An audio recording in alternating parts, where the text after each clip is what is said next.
Hi everyone, I'm Nan from SuperBee. Today I'll show you how to make the beeswax wrap from our amazing wax mixture. So this wax mixture has 75 grams and you can make 8 to 10 wax wrap or 1 square meters out of them. So let's see how to make the beeswax wrap in step by step.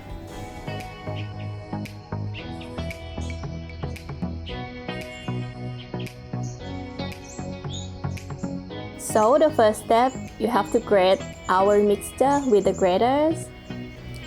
And then you just place the baking paper on top of the towel.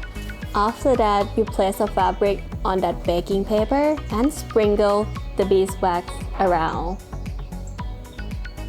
For the next step, you just place another baking paper on top of the fabric with wax and then start iron from the middle with a medium temperature.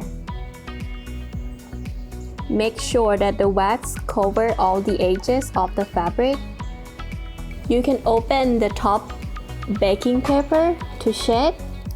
If you can see there are some spots that doesn't absorb with the wax, you can sprinkle more wax all that area and cover with the baking paper once again and start iron in that area. Once you see that it covers all of your fabric, you can open the top baking paper and slowly peeling your wax wrap out of the baking paper. Hold it for 30 seconds. And now, you got your own beeswax wrap ready to use. So it's easy, right? And now you can make your own beeswax wrap at home. You can purchase our product at superbee.me. Thank you for watching and see you next time.